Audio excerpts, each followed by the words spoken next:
You're locked into the Boom and Freezer Show, powered by the best in the game, Classic Billiards, Metro Sportz Bar, Anytime Billiards, PNW Pool Thing, The Rack Billiard Club, JP Shower, Tommy's Tattoo Supplies, In the Box, Andy Gow, and Wayne Harriman. Now, let's jump right into today's show. Bobby Hilton from the Boom and Freezer Show with a super special guest, not only the one and only Jeanette Lee, but the biggest star in billiards from now and a long time. Jeanette Lee, how are you doing, Jeanette? Thank you so much. I'm very honored. I'm very honored. Thank you for having me, Bobby. And Scott, we've been friends a long time, so it's really nice to be able to see him too. Maybe we can catch up during this interview. Yeah, thank you so much for your time, Jeanette, aka the Black Widow. She's done so much in the sport, and that is what we're going to talk about. Thank you, Jeanette, for coming on. Sure. Probably don't remember this, but I owned a pool hall for 32 years now, and when part of the Shark Stream, right? I mean, it's hard to believe because you're only 29, right? I mean, you look 29. So, I mean, but I don't know if you remember this, but you signed this picture. You signed this picture. I want to say in 1995 at the BCA show in Las Vegas. I think it was at the Sands. You were doing a show. I don't know if it was in 95. 95, but 96? It's close to that. Maybe 96. 96. Okay, right around there. And I know that it was after George and I had gotten married. Okay. And we had both signed with McDermott at that point, because 94, 95, I'm pretty sure I was with Falcon Q's with Nick Varner, Imperial International. And then we both collectively signed a deal with McDermott. And George and I got married in 96. And I know it was after that. So yeah, I've got that same photo, but in like little 8x10s. And somewhere I've got, different posters. This is amazing, right? It says right here. It was very popular. I actually really didn't like that poster because my face looked too like fake. I don't know. It felt like everybody likes the pictures. I've done all these photo shoots, and so many of them I'm smiling. It's never the ones that everybody wants. They want the intense Black Widow, the strong, So, yeah. But thank you. It was a great experience. Got to sit on a Harley with beautiful, I think it was Milwaukee skyline or Chicago. I'm not sure. Yeah, so that was long time ago. Like I said, 1996, and you were inspiration back then, and still to this day, all the stuff they've been going with. Let's talk a little bit about. Isn't that crazy? Isn't that crazy? 30 years later, people still actually know who I am. Are you kidding me? The ability to stay relevant is just insane. It was insane. I don't know that I can take a whole lot of credit. I just feel very blessed. You work hard and you just try to. Well, yeah, you just try to do what you can for the sport and grow it and find opportunities, create opportunities. Jeanette, you are the perfect, and I hate to use the term package because that's not right, but of course you're gorgeous, right? But on top of that, you're very intelligent, you're very talented, and you also have a huge heart, which is something to touch on down the road, right? But you did a lot of great things, have done a lot of great things, and continue to do a lot of great things for the sport. And so we all owe you a debt of gratitude for that.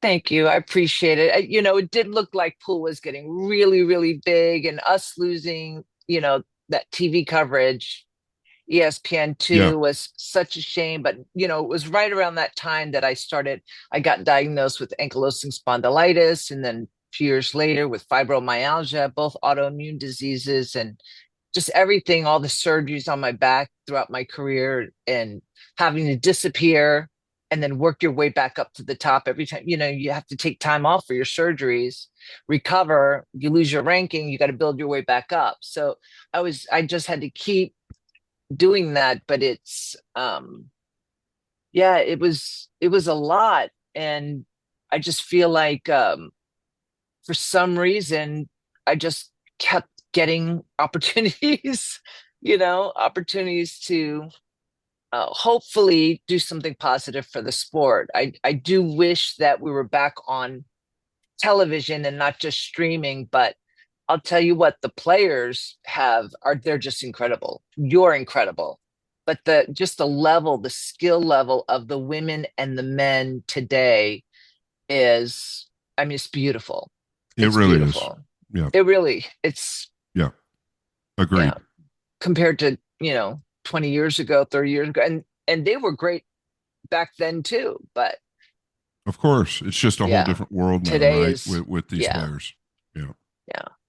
Well, let's talk about it. You said you've been in this game a long time. You were a great player. You talked about how you played so well, then you went through that, you came back, and you were still a magnificent player, and you're still relevant today. How did you do that through this illustrious career? And you keep going. You're still like you were one of the biggest people we want to get on the podcast because you're so awesome. How did you do that for so long? I'm naturally very competitive, and I think because my back has always let me down in a variety of ways. It started when I was 13. I was diagnosed with scoliosis. My spine is shaped like an S. They had to put in two, 18-inch Harrington rods, which caused a lot of pain. And I hid it for a lot of my career because I was so proud. I didn't want anyone feeling sorry for me, and I didn't want anyone thinking I made excuses. So I kind of hid it. But I was, eating like, 5 Advil every 3 hours and TENS units and, acupressure and, compression belts. I mean, anything, heat packs, cold packs, and trying to manage that privately. And I think getting involved with the Women's Sports Foundation, I felt lucky. They invited me, and it turns out they've invited Ava in the past and Alison in the past. But for me, when I was starting to be involved and invited to come to their annual salute to women in sports at the Waldorf Astoria in New York City, and they do that annually. And the Women's Sports Foundation, by the way, is founded by Billie Jean King, who also wrote the foreword for my book, The Black Widow memoir that I wrote in the last few years. And very inspiring, but she basically, my experience on the women, it wasn't friendly. I didn't feel welcomed by the women at all at that time. When you were coming up, right? You were coming up? Yep. I came up out of the blue. And I was very confident in what my mission was. I was going to be the greatest player ever, ever, ever. That was my, as a kid. So I'm thinking that's it. And I think that level of confidence got interpreted as, I don't know, cockiness or narcissism, or, I just heard so many things, and I'm thinking, I've never said a bad word to any of you. I'm always nice. Yes, I'm confident. I plan to be number one. That doesn't mean that I don't respect the other women, that I don't respect the game. And I felt very, my first tournament win, I'm in Baltimore Billiards, and there's no trophy. So I asked if I could have the cue ball that I wrote with, and I wrote my first tournament win. And I remember that it was connected to a restaurant. Can you hear me? How old were you then, Jeanette? The first tournament win was January of 94. So I would have been 22, 94, okay. 71, 23. I was 23. Yeah. I had, I think in 80, it took me 3.5 years to turn pro, and a year and a half to become number one from the time I turned pro. So I basically played in a straight pull open. I played in a Willards tournament where I came in third place out of 96 women. And it just kind of catapulted me. I played that year, my first world championship ever, came in second, lost to Laurie John 9-8. And I was making my presence known. And I remember a restaurant right next to the Baltimore Billiards, and next to the tournament area, and they had an all-you-can-eat crab dinner. And I said, if I win this tournament, I'm going to pay that money and have my whole. And normally, as a person wins, there's interview and the other players come around and congratulate you and everybody goes and eats. When I was done with the interviews and everything, there was nobody. And then I went into the other room, restaurants full of all the veterans that you know of. All of them are there. I'm looking around. No one's looking at me. I get a table and I eat that whole meal by myself. No one invites me over. Not one person congratulates me. And I end up going to the hotel and I cried all night. So that was my first pro tournament win. But I understand I was not experienced with the media. I was just learning as I was going. But my experience with the Women's Sports Foundation, what they taught me was, being a champion is not just about taking from the sport, winning championships, winning titles. It's what can you do with that? Now that you've earned this and been given this, what can you do? You have a responsibility, as a champion to become an ambassador for your sport and think about how can I improve things. And it was with them, they invited me to be on their diverse races committee. And eventually I was on the board of trustees for the Women's Sports Foundation. And we went to Capitol Hill. We talked to the president. We talked to senators and congressmen and did walks. We did all kinds of incredible things. And through those experiences, I got more connections, but it also taught me, it inspired me to figure out a way to get on the board and try to start changing things from the inside. I tried before that and I said, hey, what do you think about, if I was to try to get on the board or maybe get involved, maybe I can help. Because I was business minded anyway, and I wanted to help. I wanted to grow. And they said, oh, Jeanette, I'm not going to say who, but there were a couple of the, leaders at that time said, oh, Jeanette, you're so involved with the media. We think you should just pretty much focus on that. Let us worry about the rest. They did not want me involved, helping, nothing. I think they just wanted me to disappear. And then I stuck it out. And I think over time, I just kind of killed them with kindness. That's my opinion. They eventually kind of got to know me and know that just because I'm confident that, let's say, I can open this door, that doesn't make me a bad person. It doesn't make me conceited or cocky or whatever. They were forced to by me sticking it out and not giving up because I wanted to. It was such a dream to become, a WPBA player and to become a champion. And my whole experience, those first, I would say 4 or 5 years was really, I had even gotten anyway, I didn't come here to bash WPBA. I can tell you that everyone eventually, I think all of us, we all became a family. I might have been the sister black sheep that they didn't really care for, but eventually they did care and they do care. And what I heard is they think I changed. And I'm thinking, nope, I'm still the same person. But so what do you think that was, Jeanette? Do you think it was just a jealousy of you having that drive to be number one? Or do you think because you were, I mean, you like I said, you had that cockiness, whatever, but then you go out and win the championship. You think that's what it was? I was told, oh, they're just jealous. They're just jealous.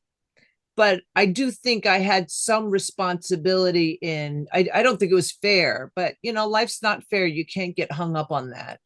But I do think that I did kind of come out of the blue. No one knew me and I dressed different. I looked different. I mean, when I first came, there were really almost no minorities on the tour.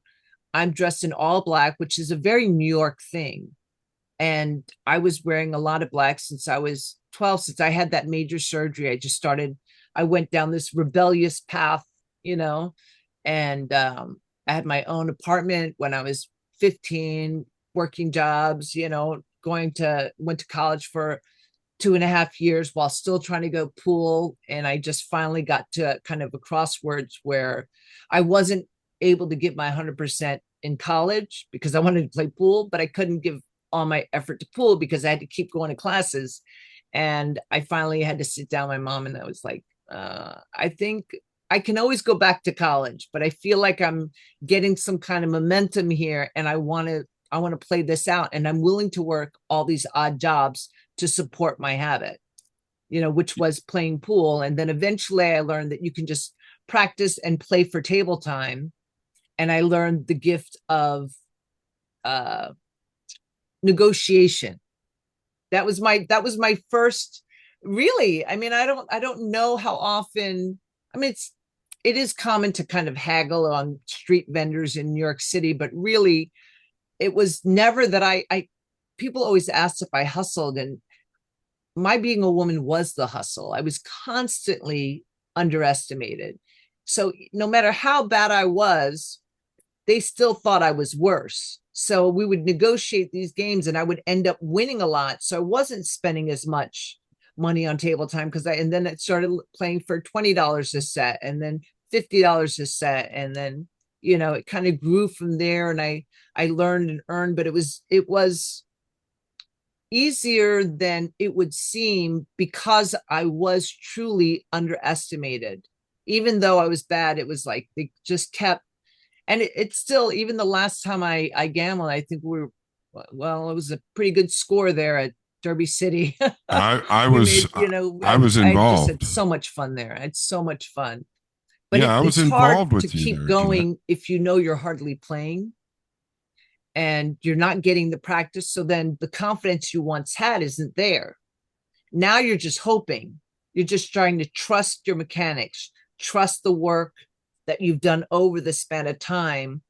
And that's hard to do when you're not really putting the time in. And between having 6 children and, almost 20 major surgeries, all these different things, it was really hard to get a tremendous amount of time in, physically, pain-wise, but also just life and working. And it was disappointing, but I could say I never got burnt out. I always had this passion. My back always slowed me down. So where some people, after 10, 20, 30 years, they get burnt out. I never got to play as much as I wanted, Can and you now hear that me, the surgery, it was ended up too, when I woke up from surgery, no sciatic pain, but the doctor came and said, I want to do one more through the back, because they had to cut through the front, have a vascular surgeon take out all my organs, fuse and insert cages in the front, which would have been fine. But he said he would feel a lot more confident that it's permanent if he could just go in from the back and brace it. And both were risky, complicated surgeries because I had so many masses of scar tissue, and I have 2 spinal cord stimulators in my back with electric wires going all the way through my spine into my brain. And then I also have a pain pump in the front with the wires that lead through the back. Because, the bottom line is I do have degenerative, incurable diseases. And so, I just really quick, I wanted to we'll bounce back to the gambling because I bet with you. We bet together. I bet on you multiple times. We made some games together to beat some people. Yes. I didn't play, but you did. And no, but you know what? It's still not out of the question that we spent a little one pocket time and go busting people. I say that, but I did want to touch a little bit real. I know you do. And I don't want to use the term female, but for a player like yourself, you picked it up as good as anybody ever saw. You had you have the right mind for it. And I think that was really where that came in. But jumping back to when you first got in, you kind of described it like they just weren't welcoming, and not harping on that. But I think you probably had a little bit of an innocence to you that you didn't recognize because you were so focused on what you wanted to do. Yeah. That you didn't think that anybody else is really going to look at you like you're arrogant or narcissistic or condescending in any type of way. You just had a goal. It just seemed so unfair. It just seemed really unfair because it's not because they talked to me. and learned that I was narcissistic. It was that they were seeing articles and newspapers saying that, yeah, I'm gunning for number one. I plan to be number one. And I did. That doesn't mean I don't respect the field. And there was a muscle fitness, I think Shape magazine or one of these, fitness magazines. And they had asked me all these questions. I'm like, oh, it's such an honor. I'm so excited to be blah, blah, all this positive stuff. And at one point she said, but when you get on that table, you have such intensity. And, the person that I'm talking to today does not seem like the same person that I see when you're on the table. And I said, well, yeah, I'm on the table. It's different. It's get out of my way or get stepped on. This is time for business. Well, the article comes out and the headline says, get out of my way or get stepped on, says the Black Widow. Oh, gosh. And that, I came to a tournament. It had come out like 3 weeks before. Come to a tournament. I don't even know if people know, about that. And I hadn't seen it. I did the interview, but I didn't go out and buy it and whatever. I get to the tournament. They're passing it around. They're all whispering and passing it around, So I kind of see why they, what? Was there any added pressure? Because that's going around now that you say, I'm going to squash the competition. Now you almost have to, or no? Yeah, Did you feel any different? But I wasn't saying it. I was saying my attitude when I'm actually competing. Right. You have a game-faced warrior mentality. Right. That doesn't mean that's the way I see things in life as people and friends and respect and love and generosity and all that kind of stuff. And I felt like it was, I get why they're upset, and it was my lack of experience in how to handle the media and how they can twist it into whatever picture they wanted. But I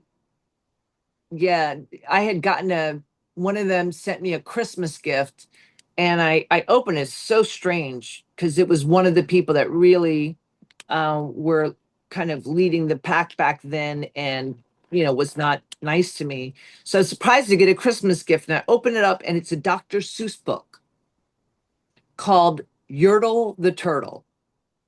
And Yertle the Turtle is in this little pond with all these different turtles, but he wanted to be the biggest, best turtle. So he starts climbing on turtle after turtle after turtle, because as far as he could see, and so the taller he got, the more he stepped on people, the bigger he thought he was, and the further he could control the land or something like that, until finally he gets so high and then he plops down on his face in the mud and learns that, when you're stepping on people to get to the top, it whatever. And it said, was just thinking of you, hugs, blank, the person's name. This episode is brought to you by The Rack in Clive, Iowa. Des Moines, Iowa, to be exact. The Rack is one of the most upscale pool rooms in the nation. There's no question. Big tournaments coming that way. Shout out to my man Noel Kloddick, the owner, and Pat Serrano. These guys doing big things. It's The Rack in Des Moines, Iowa, doing big things. Thank you guys so much for your support. It also gives you strength and wisdom. And for me, I'm really glad that I stuck it out. But I also made a point to, when I got to number one, I really tried to make a point to introduce myself to any rookies, any new players. I think there's got to be a couple hundred that could vouch for me and say, hey, how you doing? I'm Jeanette. Nice to meet you. Do you want to sit with us? Come sit with us or watch a game with us. Or you want to practice? I wanted people to feel welcome. I wanted to be the change you want to see in the world. Well, that's what I saw in you, Jeanette. That's where the transition really started to take place. And I knew you back then. We knew each other. Yeah. And I knew the era that you're talking about. I'm only 3 years younger than you. And I knew the era that you're talking about. And you're right about everything. First off, I think they were threatened, right? From the beginning. Yeah. Of course, your look is going to threaten people, but you also marketed that look, which is a part of it. I think it made you stronger, obviously. I was memorable because I had a just always being in black. You know, I stood out. I was Right. memorable. Do you know what I Right. mean? Yes. So I think that that part helped. Yeah, you were kind of like doing like social media thing before social media. You were putting a stamp on yourself before social media does that now. Yeah. You were And doing that I with your put out, personal life. yep. And I spent my money to do a website before any players were doing websites. My agent was like, "What are you doing a website for?" I was like, "Well, how are people going to find me and book me and interview, whatever? I have to be accessible." And they're like, "No, pool players do websites, you know?" And then, of course, everybody started doing the websites. And then I started doing all the social media. And they're like, "Oh, social media is just a black hole. It's going to waste your time." Now everyone's using social media marketing, you know, but then as my illnesses and just you know, divorce and children and everything, I really kind of dropped the ball. If I could have continued pushing, you know, then I'd have 1 million subscribers like Venom. You know, Florian Venom Kohler has done an incredible job. Um, but it's mainly on YouTube, right? YouTube or maybe Facebook and stuff like that. But I feel like I dropped the ball with social media, and I'm still doing it. I mean, I'm not doing that bad because people still know who I am, and we're still getting requests to do, you know, movies and TV shows and, you know, random things, charity events, opportunities, endorsements, and things like that, which is incredible. Well, you didn't drop the ball, right? I mean, you were actually I'm a fisherman. I'm an outdoorsman. Okay. But you were a big factor in marketing Bass Pro Shops. You were a Mhm. representative for Bass Pro Shops. I don't know for how long, but all I remember is I live on the Yeah. fishing channel, right? I've got the fishing channel on my TV in my living room right now, Wow. but I always saw you on there. And when you Yeah. say you dropped the ball, I mean, my goodness, what more can you do, woman? I mean, you've done everything from A to Z. In between everything that you're going through, Yeah, yeah. all I wanted to mention though, is when you took that transition from people being a little bit hard to the younger players coming up, typically females, but younger Yeah. males as well, and you taking that transition from learning from your experience, right, Yeah. to making a change. It Yeah. definitely showed. It definitely Yeah. showed. And Thank nowadays, you. I think contributing to what you have done and the efforts that you have made in this world Mhm. of pool, it's a lot of credit due to you. Thank you. I'm serious. I give the credit to the Women's Sports Foundation because from them I learned the importance of advocating and mentoring. You know, you can't just be the star forever, but to teach and train and grow, and not just the pool game, but the attitude, branding, marketing, whatever they need, you know, so that we can have many stars in the sport. A sport can only go so far with one star because not everyone's going to identify with that one star. But if you have this person who's very different, everyone's going to connect. And now you've got a massive fan base, right? Because you have all these different stars that have all these different characters. But, you know, and then it became like a nickname thing where everybody had to have a nickname. But the nicknames a lot of times didn't actually fit the player. And that's why it didn't really take off, you know. My mom actually never came to my tournaments, you know, was not super excited about me trying to go pro. And she finally, you know, I come them when she finally comes to a tournament, she's up in the stands talking to people. And she's like, "Look, that's my daughter." And I thought it was so cool that she wanted to come to my turn, you know, see me in a tournament. Of I course. find out that she's going, "You know, that's my daughter, Jeanette Lee." And they're like, "Oh yeah, you know, the Black Widow." And she's like, "Oh no, she changed her nickname." And they're like, "Really? What is it?" She's like, "Lily of the Valley." So What? she was going to my tournaments because she, in her mind, wanted to change.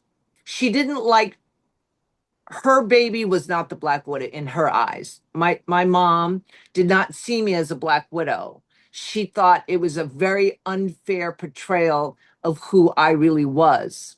And for her, I was a lily of the valley.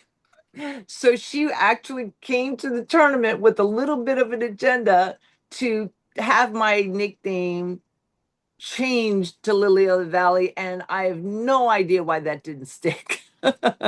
We know it didn't It's stick. hilarious. We know it didn't stick, but we want to know, how did you become the Black Widow? For all of our listeners out there that don't know, how did that name come? And obviously it stuck.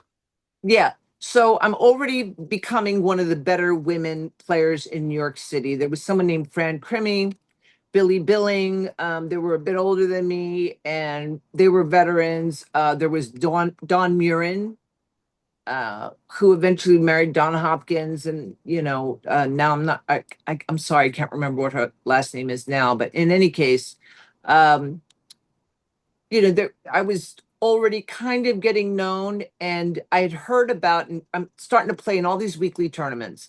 I'm playing in the C tournaments, the B tournaments. I'm donating in the A tournaments. I'm practicing all day and competing every night, at a different, wherever they had the weekly tournaments. And once I got good enough, I started hearing about the women's regional tournaments where the entry fee was no longer $15 or $25. It was $75 or $100.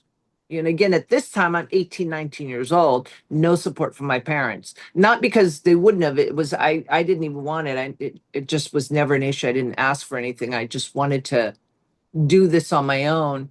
And when I lost track of what I was trying to say. Okay. How you became the Black Widow. Thank you. You're good. So you're good. I find out about these, and I hear about the first ever $1 million billiard club. So we're at a pool, me and a couple of guys, wherever I was hanging out at the time. And we're going, oh yeah, at La Q, because I'm starting to play with Jeanette Lee at that point. And they're like, what does $1 million club look like? So me and a few friends, we go there, we check it out, and feel the table, get the racquetball, start playing. The owner starts coming over. His name is Gabe Figueredo. And he comes over, oh, nice to meet you. He's got a big cigar. This is in Howard Beach. John Gotti Jr. played in our club. It was Howard Beach, New York. Okay. Italians everywhere, espresso, cigar bars, the whole thing. And he comes over and he goes, you're pretty good. I've been watching you. We're going to have a grand opening, because it was a soft opening. We had heard about it and went, but the grand opening was in 2 weeks. So I want you to come. I'm going to have Willie Mosconi there and this and that. And I was like, oh, cool, great. I didn't know who Willie Mosconi was, but because I really just never watched TV. I didn't follow any of that kind of stuff. And so he invites me there. I meet Willie Mosconi. I get to play pool with him. In the exhibition, he calls me out. Probably Gabe told me to. And we played straight pool to race to 50. And I don't even what the score was. I was honored to play him. And afterwards, he was like, if you want to come back anytime, you don't have to pay for food or pool time or anything. I'm really? Sweet. So I start playing there. And after a while, you get to know people. And he said, one night I said, there's not a whole lot of women that come play here.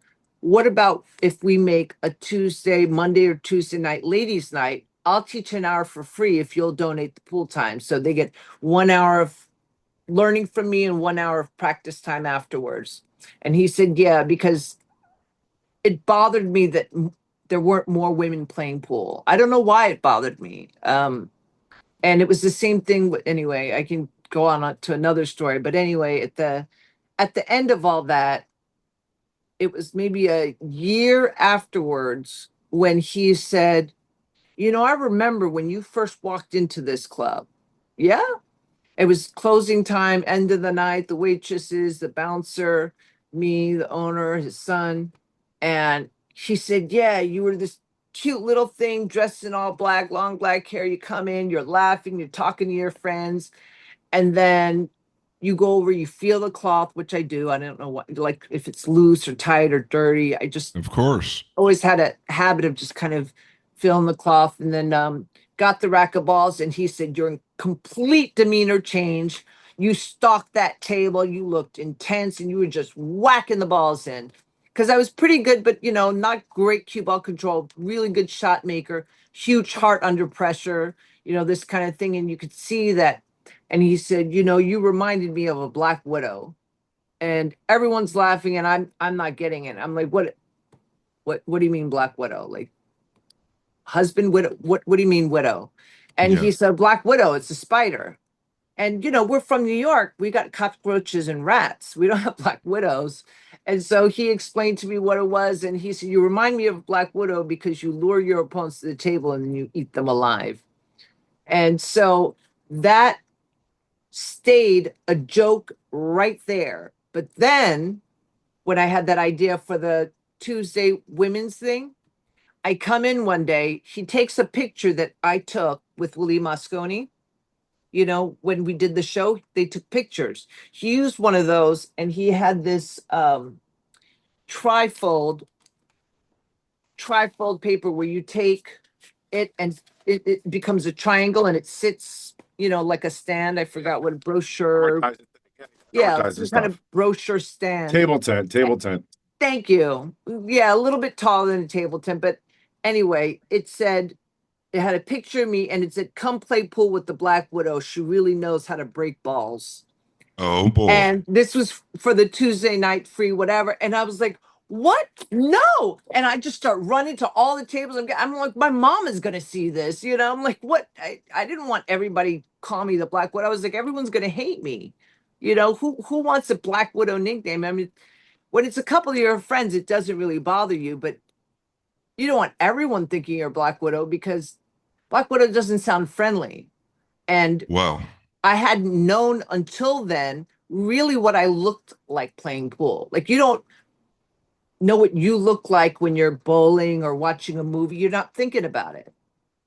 So the intensity that came out in those photos, I didn't feel angry, but I looked angry. And now you're going to give me this nickname and everyone's going to, it's no. So I really fought it.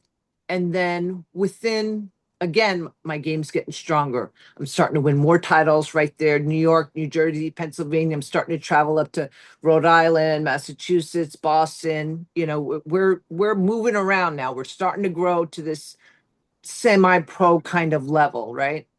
And suddenly there was a New York State Championship where the winner of the New York State Championship would get qualified to play in the prestigious WPBA National Championship. I'm thinking, oh my God, I have a chance to like play in a pro tournament. Like that's insane. You know, it's this broke teenager, whatever. And now I might play in a pro tournament. But I came in second. So that was dashed. And then a month before the tournament, I get a call. The woman who won it, I came in second. The woman who won it still could not convince her boss to let her off work. So she wasn't going to be able to come after all. So it's a month before they want to fill the spot. They said, Jeanette, you came in second. You're welcome to the spot if you want it. If not, you know, we can go down the list. And I was like, oh, wow. So I said, okay, can I think about it? And they were like, take a day or two, but after that, we're going to have to do something. So I go to the pool room, I'm playing, and I'm just down. And they're like, what's going on? What's on your mind? And I said, I got a phone call. I have a chance to play in a WPBA championship. Oh man, that's great. You know, you're ready. I've seen you. You can, blah, blah, blah. I said, yeah, but I can't go. There's no way for me to go. And they're like, what do you mean? You got an invitation? I said, yeah, but I don't have money. I don't have money for an airfare. I don't have any dress clothes. They have a dress code. I've got black tank tops and jeans with rips in them. You know, I mean, I'm not a professional and I don't have money. And all my money went to playing it, you know, either gambling or playing in these little tournaments. But this is the big time. And even though it covered the $350 entry fee, I still had to fly there by myself. I had to get a hotel. I had to have some kind of transportation. I didn't know anyone. I couldn't split a room with anyone or whatever. So Gabe, the owner, says, okay, this is how the name grows. He said, Jeanette, how about this? I'll cover your airfare, your hotel, ground transportation, little money for food. and I'll give you $500 for a new wardrobe. Okay, I'm bananas. I'm like,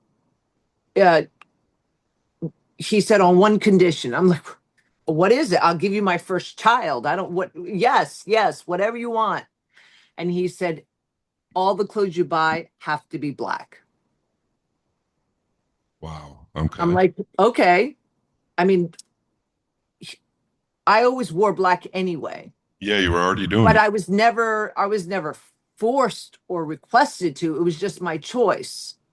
And a lot of that also has to do with when I wear button downs or polka dot, it becomes very obvious. So I tended to kind of hide a lot. I didn't have the self-confidence. I grew confidence by hard work and perseverance in playing pool, but the Jeanette, the person, didn't have this incredible amount of confidence in, in life or, anything. And he said, has to be all black. I said, sure. May I ask why? And he said, because Jeanette, you're not getting this, but you are the Black Widow. And you are going to be a world champion, and everyone's going to know your name. And he said, it's bigger than you. I can see it coming.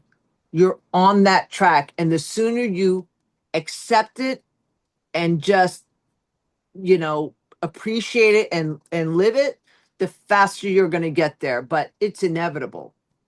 I'm like, sure. Okay. Yeah, boss, whatever you say, he's going to pay for everything. So I actually get to play in my first WPBA tournaments at the WPBA Nationals at Romines in Milwaukee, Wisconsin. And it just so happens that one tournament, that specific tournament, Alexandra Stanley from the New York Times Magazine flew from New York to do a big feature story on pool featuring Ava Lawrence on the cover of the New York Times Magazine, which was big. Mike LeBron, Pretty Boy Floyd, it had all these different characters. And during that tournament, they were interviewing these different people, getting the women's side. They already did the men's side. And I guess I didn't know about this, but they were saying, hey, do you have anybody from New York? Because it's the New York Times Magazine. So even though they're doing a feature on all the stars, they said, yeah, this is her first tournament. She's from New York. They wanted a little bit of that New York local angle. So they interviewed me. This was a 12-page spread in New York Times Magazine where Ava got on the cover. She is suddenly now doing the Today Show, it was big for pool. It was like a big boom at that time. And it put all of them more on the map. And I got in it simply because I was from New York and it was New York Times Magazine. So they take a picture of me and I'm dressed in all black. I'm my long black hair, everything. And they said, this was another hard lesson for me because she interviewed me, and whenever she was interviewing me with the recorder, I was like, da-da-da-da, and this is so great, all this positive stuff. And then at some point she stayed for the whole weekend. And I thought, interview was an interview, and whenever it wasn't, it was just small talk, So at some point, I know that she was talking to me, and Carrie was at the bar, and she was like, hey, you want a drink? And I'm like, no, I'm playing in the tournament. And she's like, yeah, but it's just one drink. I'm like, no. She's like, try this. And I was like, no, that's okay. She's like, just take a sip. And it was a White Russian. It was sweet and creamy. And I was like, wow, that really is good. Or no, maybe it was a mudslide. Anyway, they're similar. So I'm like, yeah, that is good. And I took it back. I gave it back. That was the only sip of alcohol I had the entire time. The magazine comes out. It says, Jeanette Lee. Oh, and another thing, over the weekend, off the record, she said, so do you have a nickname? I said, I mean, my close friends maybe call me Jay or Jeanette, but no, not really. And I was like, well, I mean, at my pool room, but it's just like a handful of guys that call me that, whatever. And it was just casually, we're in the stands watching matches and stuff, not thinking anything of it. When the article comes out, the way they took a picture of me, they cast the lighting real dark. Okay. On me, like I almost looked like haunting, in Sure. this black suit, which had like a sheer at the top and the rest was completely covered. I was not showing a bunch of stuff or anything like that. It was just a fully covered business suit. And in it said all these stars, and it said, and then there was the Jeanette Lee, the Black Widow, the self-proclaimed Black Widow in her leather and lace as she threw down her favorite cocktail of choice, So mudslide. where did they get the leather and lace if you're wearing a suit? Do you know where they got that? Well, they just made this all up, obviously. That's what I'm saying. I didn't even own one. I don't wear a lot of lace. I might have 2 things in 30 years that were lacy. I'm not I'm a lacy, not as a pool player. I'm not lazy, wearing a bunch of lace and the leather that came later. Like if you see the very early, I didn't really have a whole lot of makeup on because I really didn't know how to do makeup. Everything was learned. Everything was, I was at Barnes and Nobles buying, guerrilla marketing, the inner art of tennis. I was studying the mental game and I was studying marketing, branding, public speaking, doing interviews. I did my homework, but at the time, I felt that I needed to know more because of these experiences where things were twisted. They said, well, with all of her, bad Bond girl with her leather and lace, she still managed to get trounced by the number 2 ranked WPBA star Joanne Mason, who thumped her 9-2. So blah, blah, blah, blah, blah. So they made a piece hit. Yeah, they made a piece hit on you. Yeah, negative piece. It was heartbreaking because one, it was New York Times. I told everybody, hey, I was going to be in the New York Times Magazine. It comes out and it looks like that. And it makes me look like I'm drinking and that it was clearly the outfit I had on was not leather and lace. But anyway, It said bad Bond girl with her leather and lace. And actually, I drew Joanne Mason and she had me down 8-2 and I came back 8-8 before I broke dry and she ran a few balls and made a combination on the 9 or whatever. But Alessandra apparently that's trounced. Right. But in the article, it says I was trounced 9-2. So what I think is she left at 8-2 and assumed, because Joanne was running out. It looked like she was going to run out and then she missed. And then after that, things, you know how it goes. Things, the tide turns, you start feeling better. Yeah, of course. So making shots. So she didn't even have the right score. I lost 9-8 against the 2-ranked player in the world, something I should have been very proud of. But instead, in the New York Times Magazine, it said I got trounced 9-2. And it's because I was at one point down 8-2. I think that's where she got that from. But that's terrible. Very disappointing. So all these things, and I think added to why the women were like, what's she doing in this spread? Why is she getting all this? It was negative in my opinion, but I didn't even belong in that magazine, And then, so it was like, who's this girl? I beat a few good players. I gave Joanne Mason a run for her money during that thing. So people started getting curious about this girl who looked different. And then the next tournament that came around that I could afford was the Billiards tournament. And it was an open tournament, men and women. The women's field had a full field of 96. And I came in 3rd place. My very second event. I never went 2 and out my whole entire time. The worst I ever did was my first tournament where I came in 17th to 24th. But after that, everything was 9th through 12th, 7th, 8th, 5th, 6th, 3rd, 5th, 4th, 3rd, 5th, 4th. And then come January, that was in the first WPBA Classic Tour was in 1993. And that's when I started, you know, 3rd, 5th, 7th, 8th, 9th, stuff like that. And then January, boom, won it. February, boom, won it. 3rd, boom, Castleton Classic, Twin Cities. You know, I just was player of the year. So it was within a year and a half, I was number 1 from the time that they said that I was pro based on my finishes. You know, that 3rd catapulted me up to kind of a pro status. I think it gave me the 11th ranking. And then it also, in that first year, 93, I made it to the finals of the World Championship in Königswinter, Germany. And all of the American women were booing me. They were rooting for my opponents. And I would literally be at the bar, and a couple of Europeans are like, it's pretty brutal when your own countrymen are rooting against you, huh? And I just, you know, can't say something nice. Just I love it. Yeah. This episode is brought to you by Tommy's Supplies. Tommy's Tattoo Supplies, it is. They are globally known. They're one of your biggest suppliers in the world for tattoo anything. Thank you, Tommy.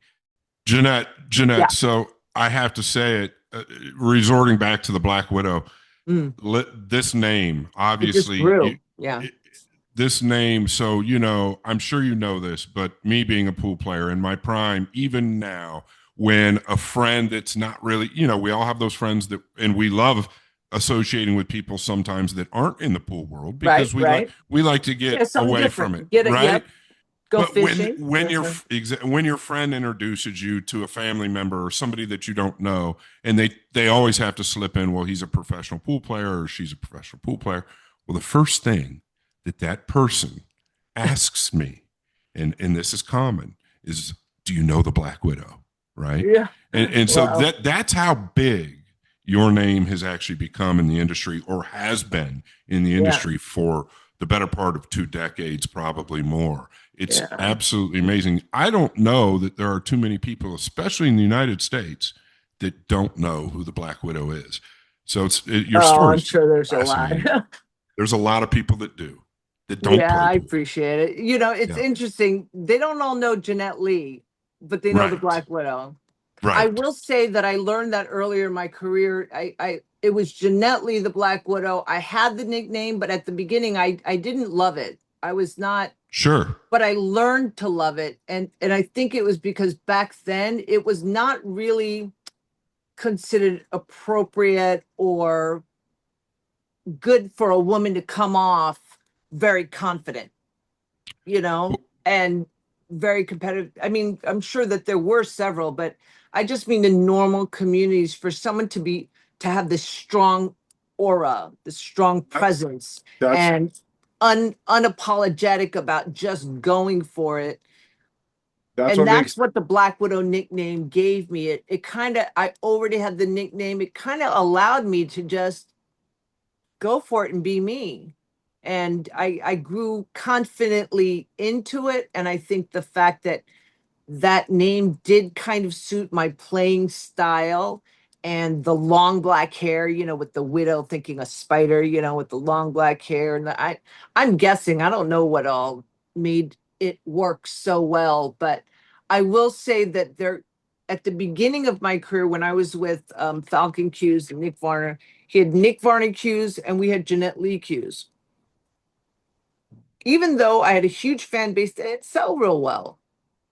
And I started thinking, you know, there's a lot of people that love Serena Williams or Anna Kournikova, but that doesn't mean they're going to play with a Serena Williams racket and wear, you know, Anna Kournikova sneakers. It's like a man-like ego thing. I could be wrong, but that's what I was thinking.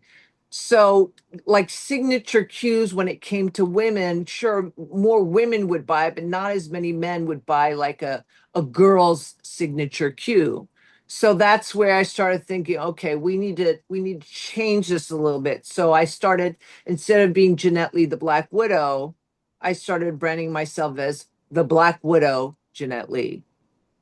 And clever, very clever. I changed up my brand. And so now it's a Black Widow cue.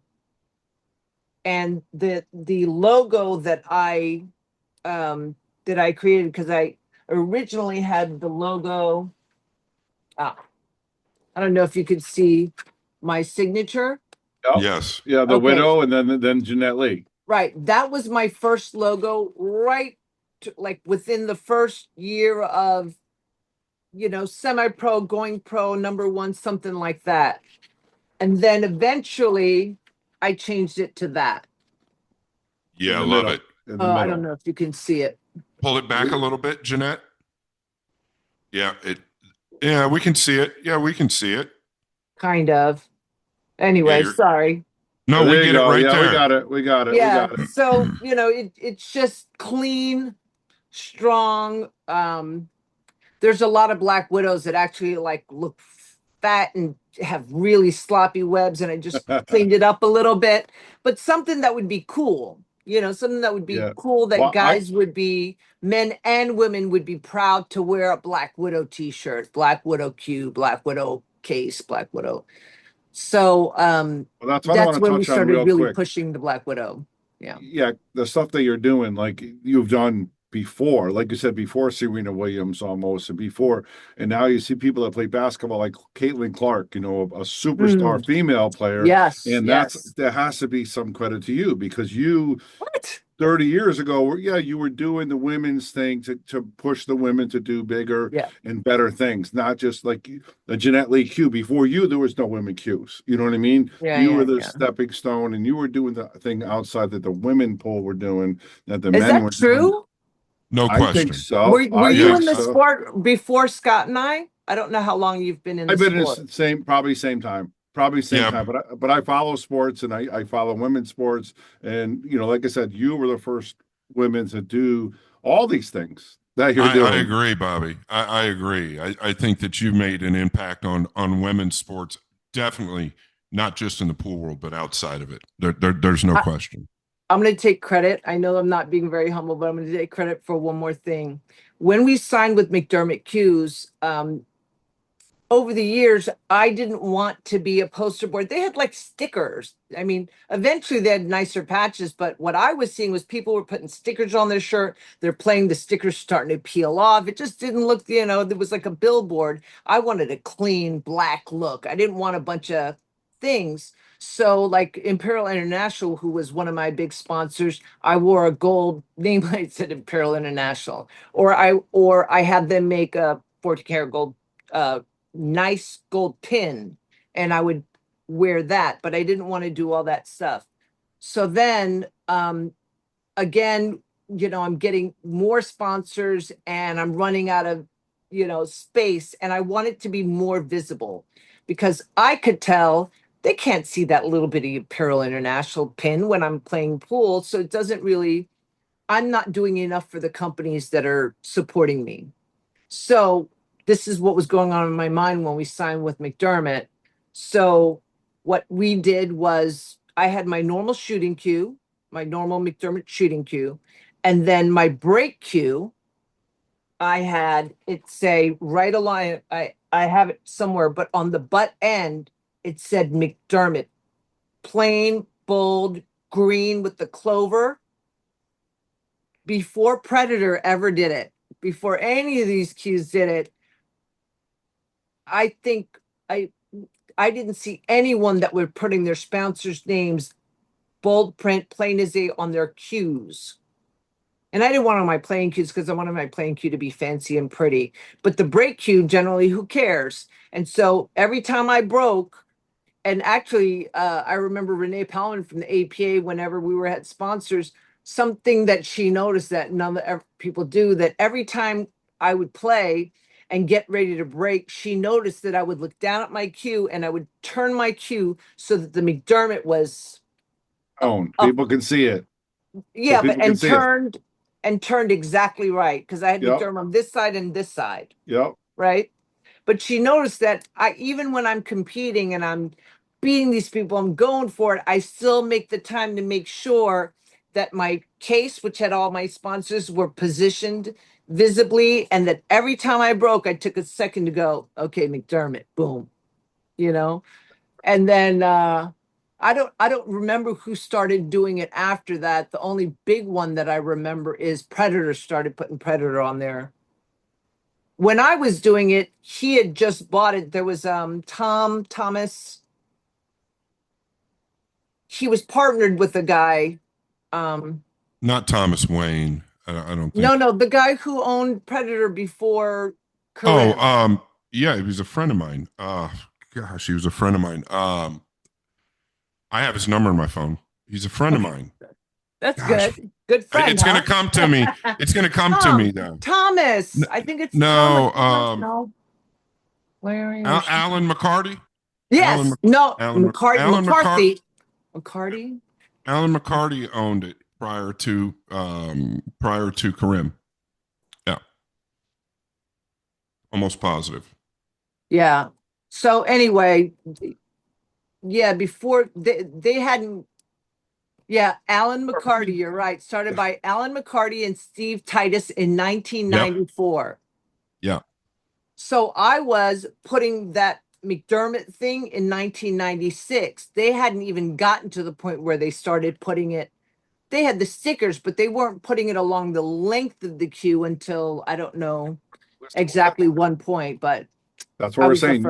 You are a pioneer of everything in women's sports. That's exactly what we're saying. I want to change pace a little bit. Yes. Do you think of popularity because you're obviously such a great player? You also advertise very well, but I know you're involved in APA amateur stuff too. I know you're involved in a league and stuff. Do you think that helped your popularity as well, being with the amateurs and doing like the shows and stuff like that? Oh, absolutely. It was a strategic move because they were already big. The APA was big. And for me, I saw the APA as my ideal fan base. These are people that love the game, that when they're not working, they're choosing to go to a bar and play pool, right? And so they had a better chance of wanting to support me, buy my stuff, recognize my brand, do all that than just any Joe Schmo on the door. But I didn't have that relationship. All I knew was that APA was a presenting sponsor of the WPBA. So I made a point to get to know them, meet them. And I said, I'd like to make a proposal. But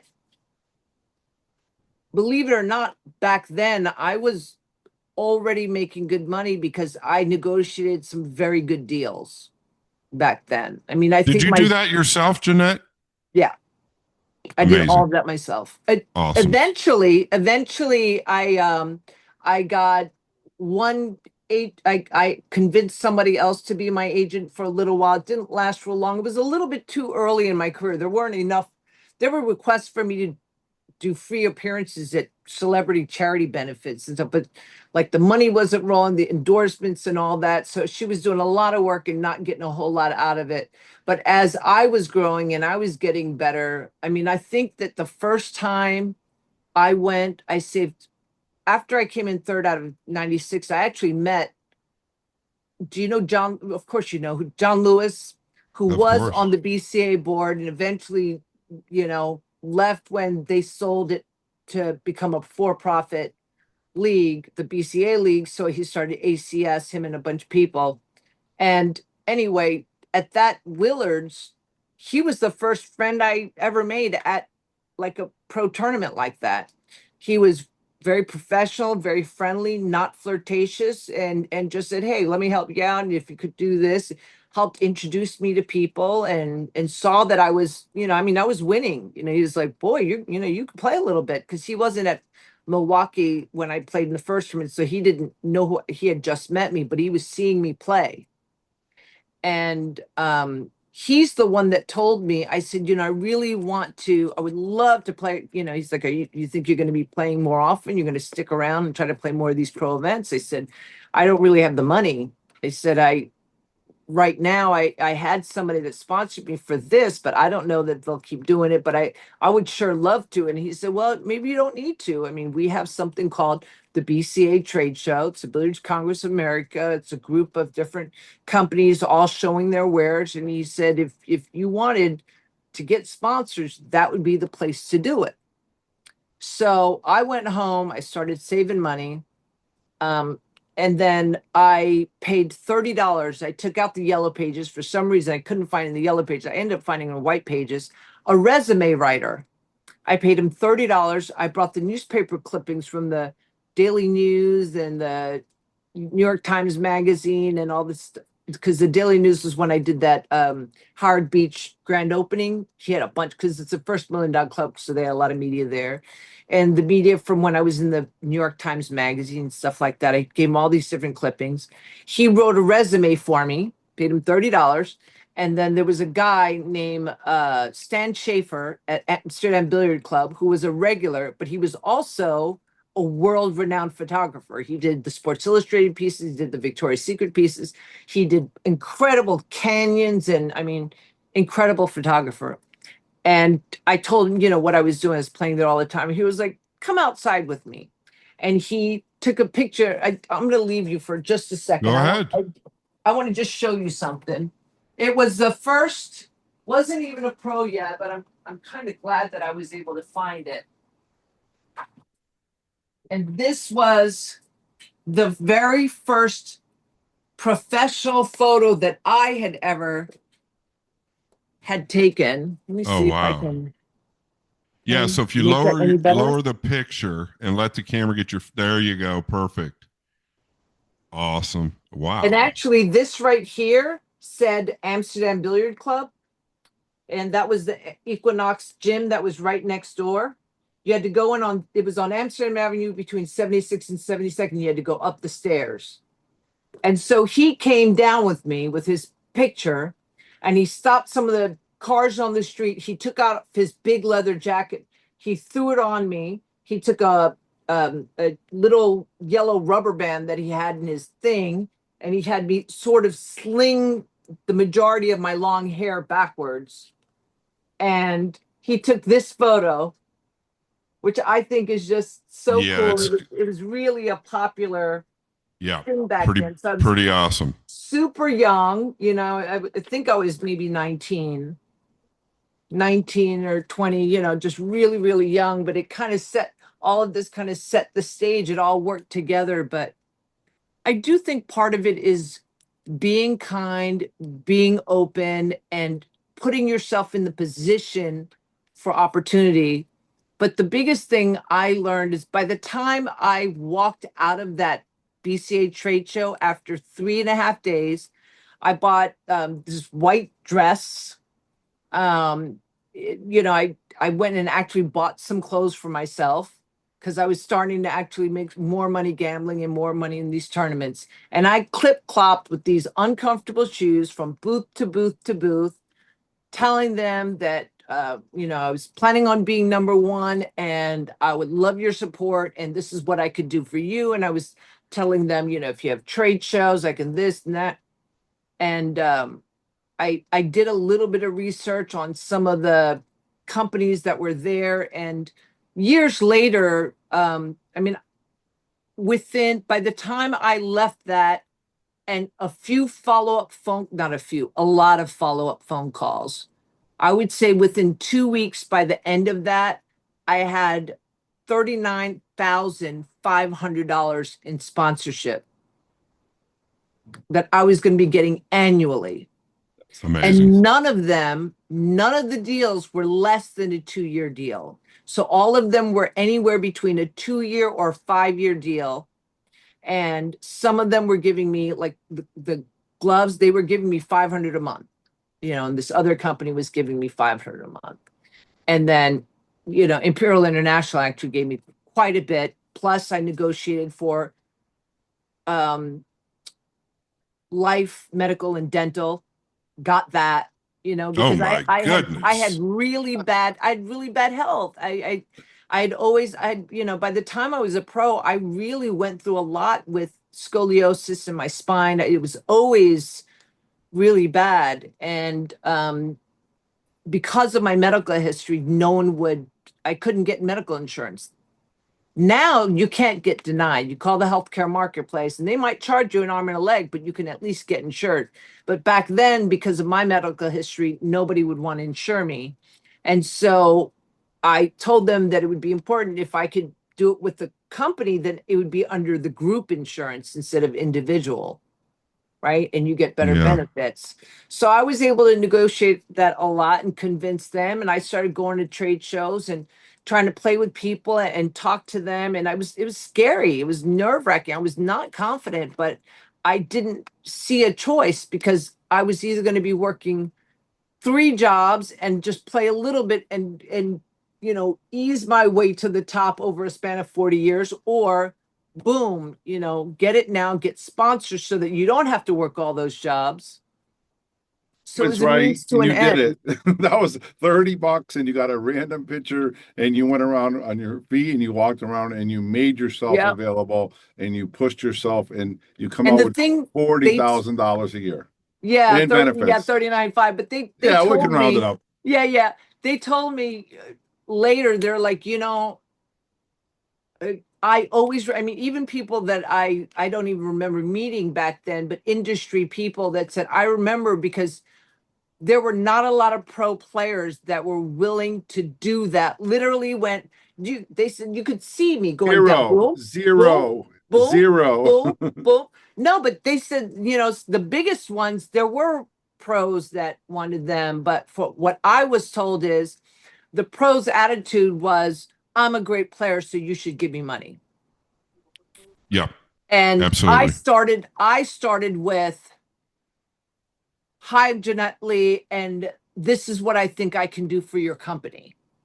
Yes. And thinking about, this is what I'm willing to provide. This is and this is how you're going to be supporting me and I gave them the story, for them to see that it's not just a transaction. You're inspiring and building something that could be really big.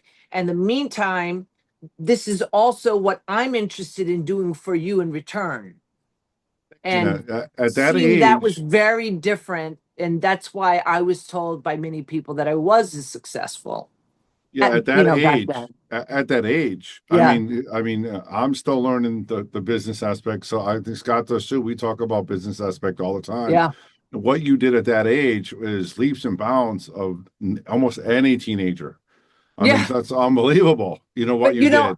But the thing is that I didn't have the confidence. I mean, I had the confidence to go do that, but it was terrifying.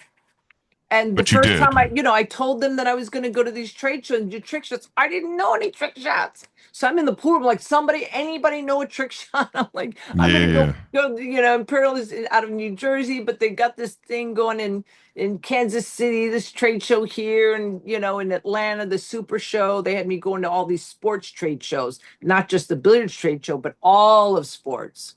And of course, once I did that, now I'm going clip-clopping in that whole sports world, right? Which I didn't get as much money. I did get money, but I also got like 12-seated jacuzzis, bartership. I got, big tanning beds in return for Bass Pro Shops. Bass Pro Shops, commercials. I mean, I still have a VIP card. I get 50% off everything at Bass Pro. Gotta send that to Scott. Send that to Scott. And he called me like, I'm serious. He called me just a few weeks ago, but he just, I do call him, but he tells me I shouldn't be shy, but I always feel like he's so busy. But for some reason, he still checks on me. He contributed a lot to my, when I got sick, a few years ago. When you say he, Jeanette, who are you talking about specifically? You're not talking about Johnny Morris. Yeah, Johnny Morris. Are you kidding me? So you talk to Johnny? You know Johnny quite well? Yeah, that's why I have a relationship with them. I don't really know anybody else. I mean, some of them come and go, but I know obviously his right hand, but I know him. I know his wife, Jeannie. I know his sons. I know his family, his daughters. When they got married, I see their children. Amazing. And, that's amazing. I get Christmas cards. He personally calls me Christmas, Thanksgiving, after the surgery, before the surgery. Good luck. How are you doing now? Send me gifts and this is cool. Cool. But he loves the game. And so what he did was back then he started booking me to do shows at the Bass Pro Shops. And everybody thought he was crazy when he wanted to do NASCAR. What does NASCAR have to do with fishing? But it ended up becoming a great thing. The Bass Pro Shop NASCAR race, right? Well, they all did the same thing. Like, what does pool have to do with outdoors hunting and fishing? But for him, it's still the same fan base in his mind. The fishing, the fishermen, the NASCAR, the pool players, the poker players, they're just everyday people that love the game. So whenever I saw him at the where I met him is I ended up having to do some real estate shows, property shows, and that's where I met him. I was in Vegas. He invited me to the grand opening of the Bass Pro Shop there at in Las Vegas with real life, not real, but life mermaids that were swimming in the thing. Yeah. That we played. And at that point, after that and seeing me and the fact that I came, he was a huge fan.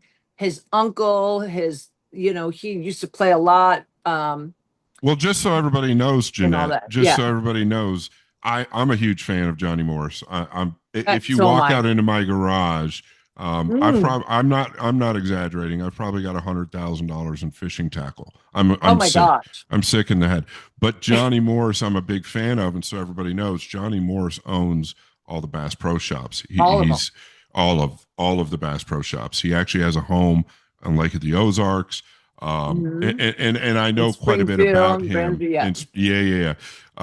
does very well, but he seems to be an amazing guy. I've never got to meet him, but I have. He really is. Yeah. Well, maybe I can help you make that happen. But he told me he's going to come visit me. When I got cancer, he literally flew he has like a his own plane. He flew right here, came right to my house and sat down, hung out for about 4 hours. Yep.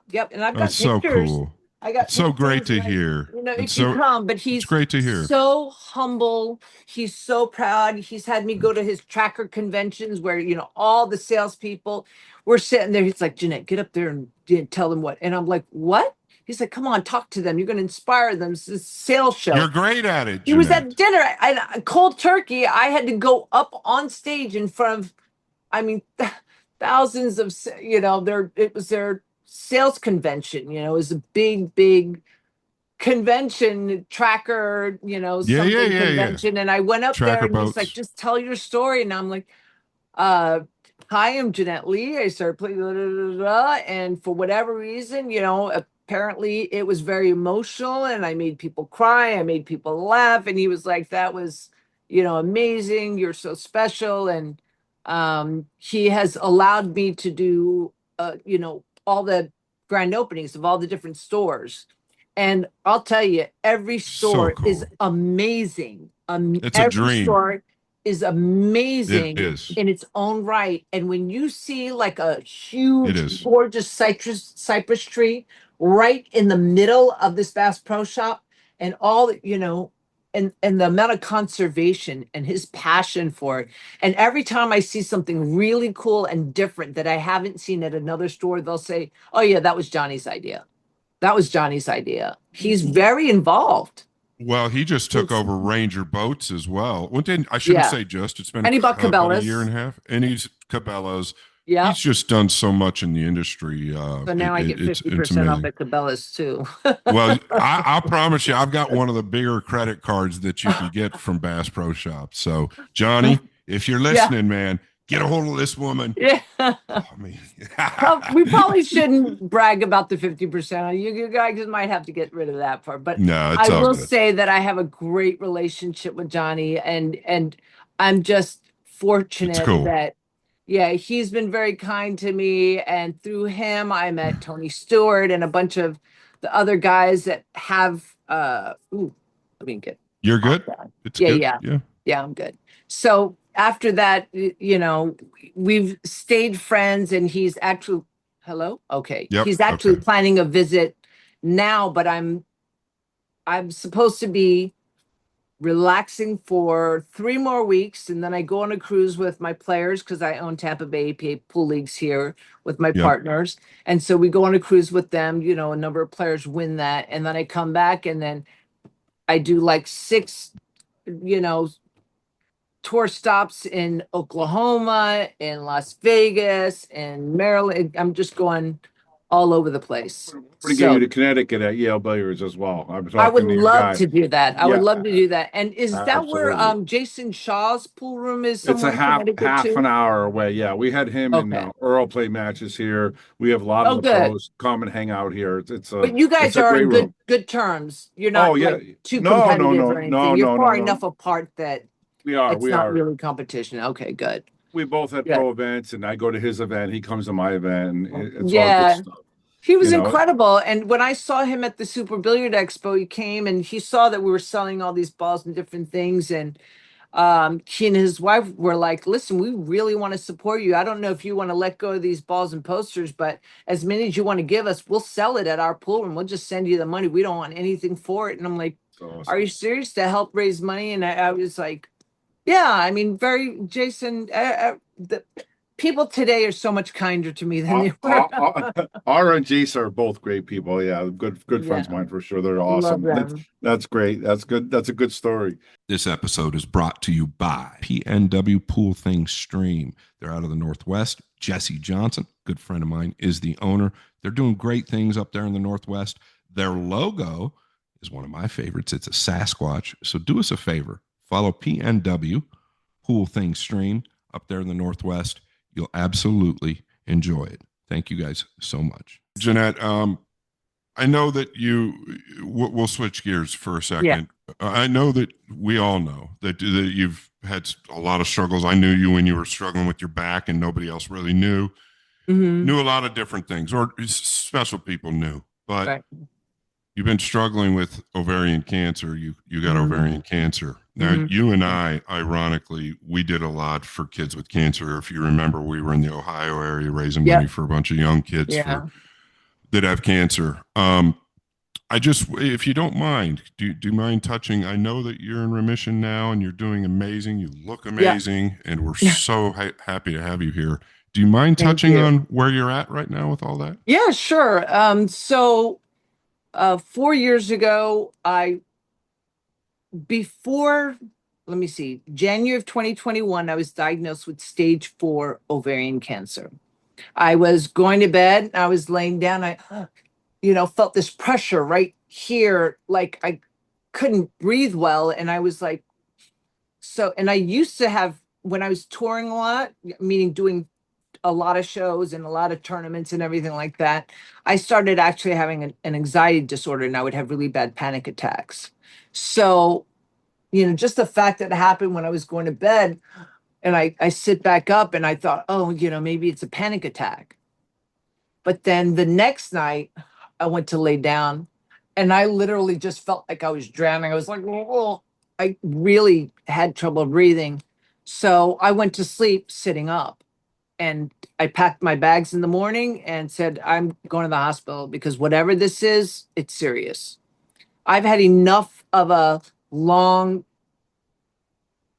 journey with my health to know that when you have a symptom that is not usual, the longer you wait, the worse it gets. So the minute something is really not right, get yourself out there and get checked out. So I immediately went there and told them I had, trouble breathing. They did a bunch of tests, and then they're quiet and they admit me, but they're not really telling me much. All I know is the test confirmed that I had, now I can't remember the name of it, but it's basically when you're pleural effusion. I had a pleural effusion, and what that basically meant is I had some kind of fluids building up, not in my lung, but wrapping around my lungs, filling up, making it, when I'm laying down, too hard to breathe. And it was literally like I was drowning from the fluids. Later on, I find 2 or 3 days later, after a lot more tests and a lot of, hold on, we got to wait for the doctor. And what is it? They said that we have learned that you have cancer. We're not sure exactly what kind it is, but we do know that it's in your lower extremities. However, your CA-125 and your tumor markers are so high that we think that you need to find a oncologist right away and get started on chemotherapy right away. And I'm like, well, what, can I get a second opinion? This is kind of all pretty sudden. And she said, I'm sorry, but you don't have time for a second opinion. You really need to have already gotten started. And they said, we can't tell you, but we're thinking end stage. This is very, very severe. This is something you need to take seriously. And if you don't act now, you might not wake up, pretty quickly. Goodness gracious. And so it was like, and I remember coming back home from the hospital and looking at my children, they're all giggling, they're laughing in the living room, goofing around. And it was in my mind, I was thinking, this might be the last time I ever see them all laugh. Right. How am I going to tell them? And then I just was like, no, I'm not leaving my children without a mom. I'm not. No, this cannot happen. And I'm laying down and I'm fighting because I'm refusing. I'm like, no, not, got this kind of course. I'm ready to go. One, for whatever reason, I have a, sincere faith in God. And I believe that I've had a full and beautiful life, and my body, I'm so tired of being in pain.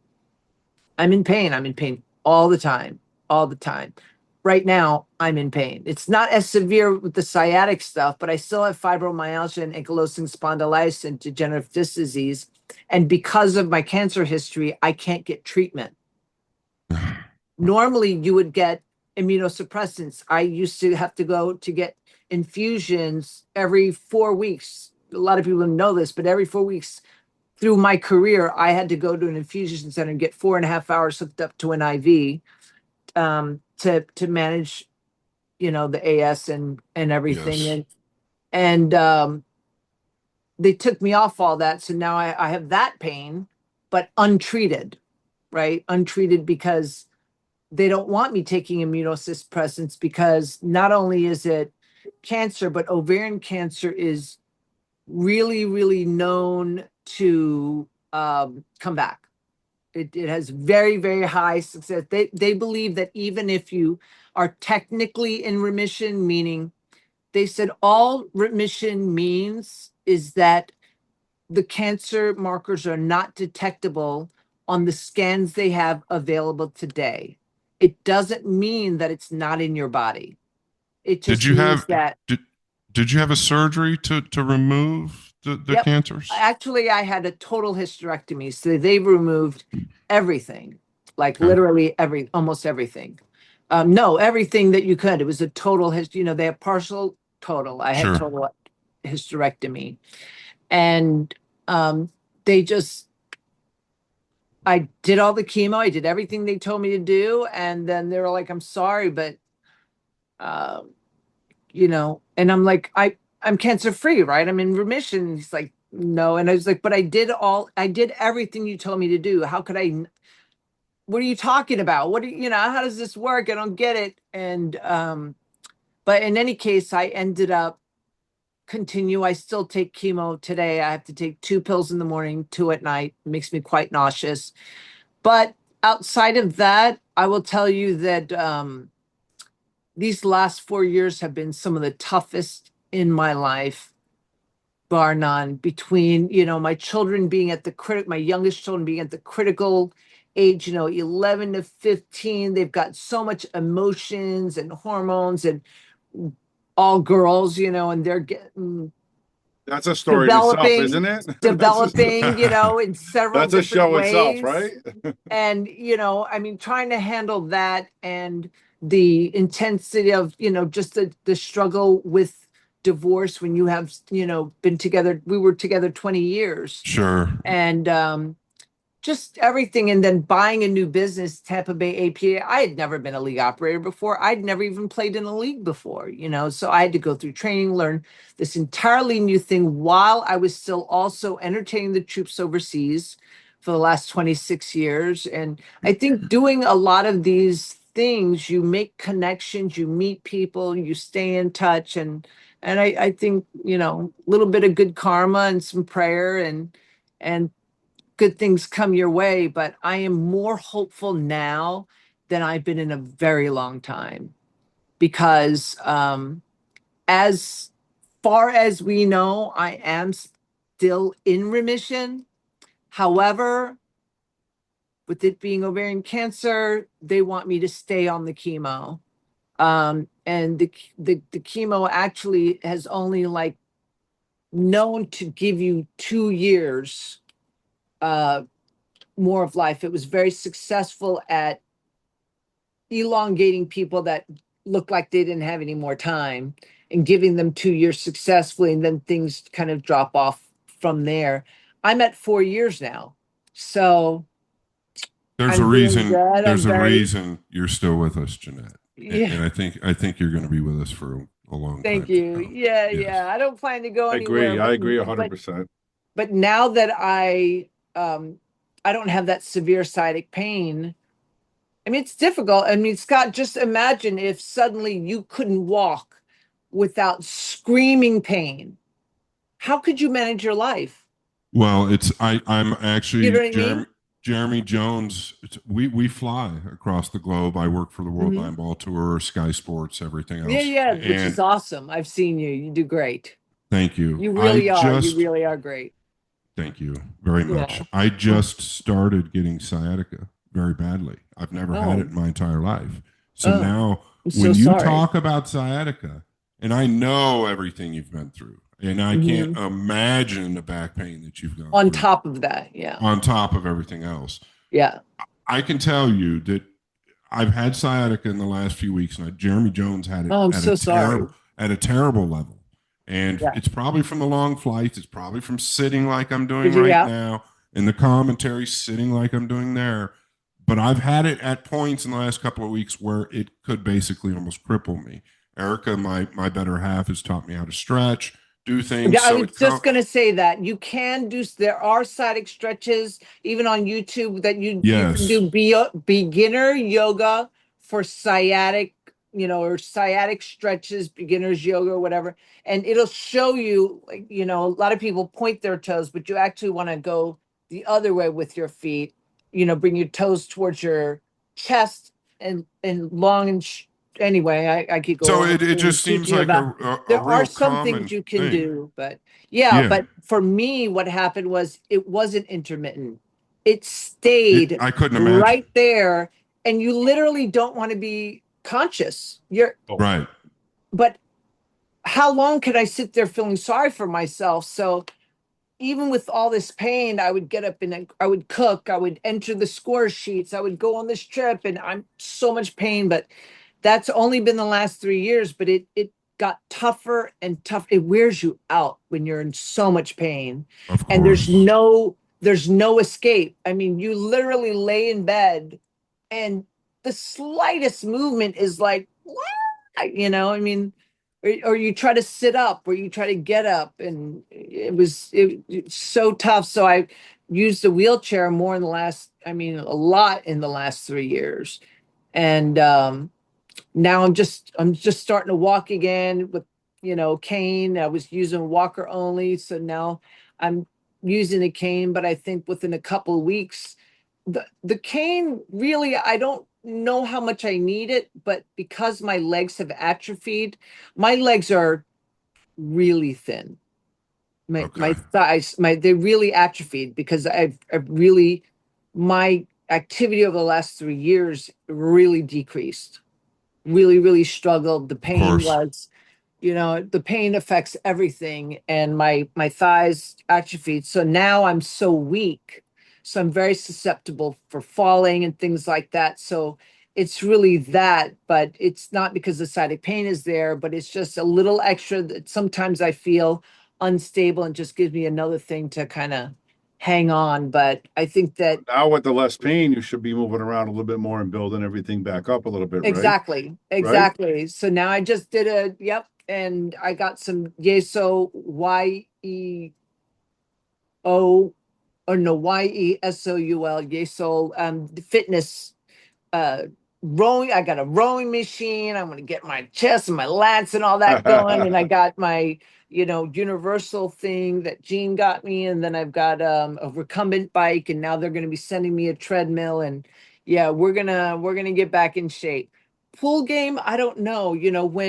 When you live with what I don't know that at my age right now, and my girls being 14, 15, where they could really start to get a little too, you got to really guide them right now. They could easily kind of go for sure a different way at 14 and 15. I sure did, and so they need my attention, and I don't have the desire to trade that to try to become number one again.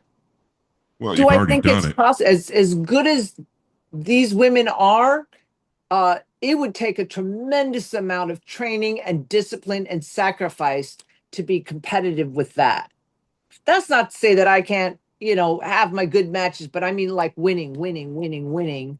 It would take a ton of work. I'm not sure that even if I could do that, that I would want to, because I love spending time with my children.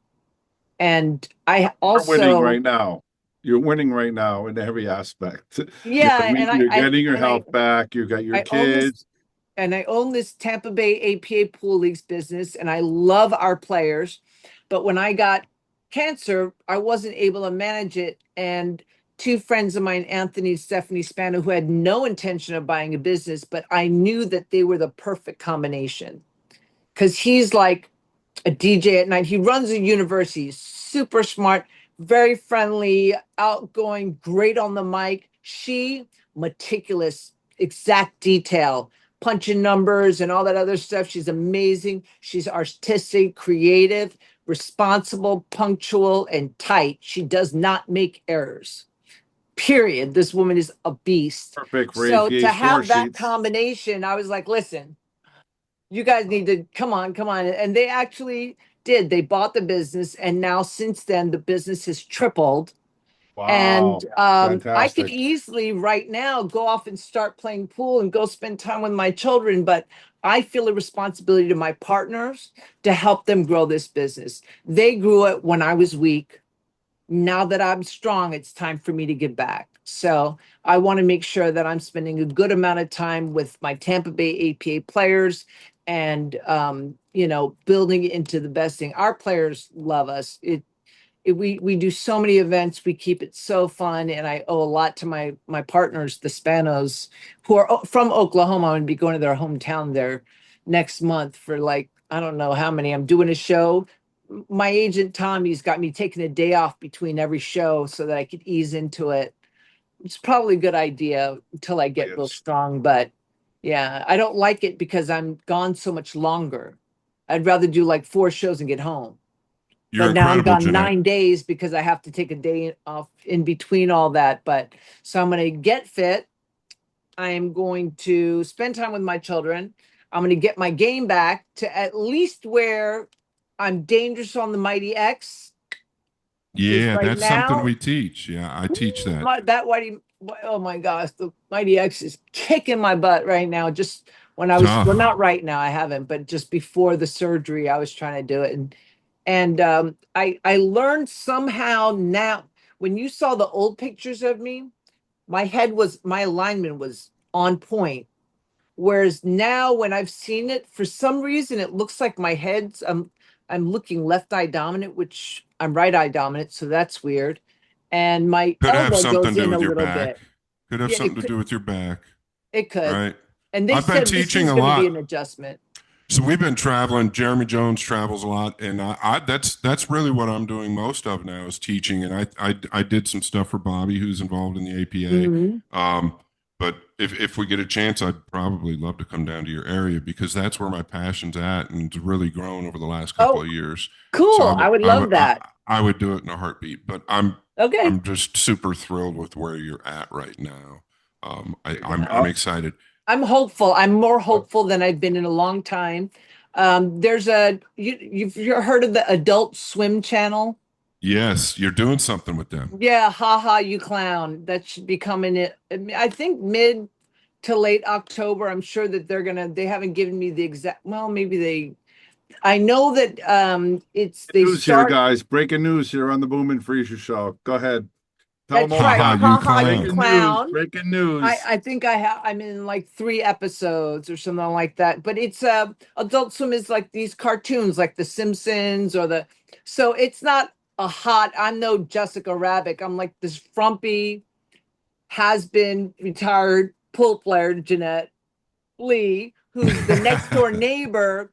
The main show is about these 3 sons and their dad and their recently widowed dad, and their life. But they also like to, like Home Improvement, where they look over and they go, "Oh, hey, Miss Lee, Yeah. how are you doing? Hey, Miss Jeanette, what are you doing? What do That's what if awesome. a friend of mine?" And so then we have this banter. So I'm doing the voiceovers, and it's not the most attractive picture of me, but it just imagine the Simpsons, they're gonna or Family Guy, you're gonna Yeah, draw your them characters. you're drawing the characters to all match the illustration of whoever their It's illustrator amazing. was. Amazing. You do But everything. lots You're of at Bass fun. Pro Shop, Yep, cartoons. yep. I mean, you do everything. Unbelievable. Did a number of different things, and Johnny, where do you live, Scott? Do you still live in California, I live in Arizona? Phoenix. Yeah. Yeah, you still do. The You've Bass been Pro there a long Shops. time. It's not far from me. I'm there. Yeah. I'm there too much. I'm there too much. Well, So, hey, because he just invited us to um a while ago. I have 6 kids. I love it. 2 of them I are love it. married. My third one is almost going to be married. My son, he's engaged, and it's been, quite a few years since we took a family vacation. But if you've ever been in Branson and Springfield, Missouri, I where have. they have you been to Big Cedar Lodge? No, but I'm familiar. I'm very Okay. familiar. It is beautiful. And I remember we were there hanging out in one of the little bars and playing some music. And we're supposed to meet Johnny. And we go to the restaurant, we're waiting. And here he comes in a flannel shirt, and he's got this bag, and he's like, "Oh man, you have no idea." He was like this. He's so excited, Johnny. And I'm like, "What?" He was like, "You know what I've been doing for us?" And I'm like, "What?" He's like, "These I forgot, it was like a special some kind of mushroom, but it's like a special Yeah, like a morel mushroom. maybe it's a morel It's a mushroom. morel. Yeah, Some yeah. kind of Down in that special area, it's big down in that area. Yeah, and he was getting it. He was like, "I'm gonna give this to the chef right now. Oh, you're gonna love this." He was all excited. So we go do that, and we get on the golf cart, and we were gonna go listen to some music, but he's like, "Hang on a second." So he gets his light, he gets another flashlight, and he's like, "Can we go for a little drive?" And George and I are like, "Sure." So we're there, and he drives us to this. It's almost like a cliff, and then Okay. it's like a canyon, And I was like, "What this?" And he was like, "This is going to be a golf course. It's going to be Unbelievable. the top of the rock. Unbelievable. This is going to be the top of the rock." And we spent the whole night with his truck flashlight, his headlights up, and we just sat there and we just kept hitting balls out into there, trying to get into the trucks that were digging, that were down there. So we're all like trying to hit the thing. The only light we have, because it's like midnight, after dinner and music and stuff. And we just got and the wind's blowing. He's taking pictures constantly. He's like a little boy. He's like a little baby. He's just so sweet. But I'm going to tell you some stories about him. Right? Incredible. I'm going to get your new number once we get off of here, but Sure. He owns the Big Cedar Lodge, which is on the Lake of the Ozarks. So everybody knows. It's absolutely gorgeous there. If you ever get a chance, it is. It's Google the most beautiful place. Yeah. And fortunately, they have all these beautiful cabins, 1, 2, 3 bedroom cabins. So you can get all these cabins, but they also have this governor's mansion, and it is 5 bedrooms, gorgeous fireplace in the center of it, like a hearth, gorgeous up there. And it's got a second level with a beautiful billiard room and a kitchen, and the whole thing, and he just let my whole family just stay there for a week. That's amazing. Vacation. So he just told me we could do it again. So I'm trying to see if I can get my adult children to, get all of them coordinated, because I always have to kind of see them in parts because they're all spread out and they all got children now. So, but I'm hoping that we can make that happen. That's a great story, Jeanette, and we really appreciate your time. I know Scott does. Really enjoyed it. Thank you, Jeanette. Yeah. Thank you guys for having me. Thank you, Jeanette. Really appreciate you. Shout out to our amazing sponsors, Classic Billiards, Metro Sportz Bar, Anytime Billiards, PNW Pool Thing, The Rack Billiard Club, JP Shower, Tommy's Tattoo Supplies, In the Box, Andy Gow, and Wayne Harriman. Make sure to check them out, and thanks for supporting the Boom and Freezer Show.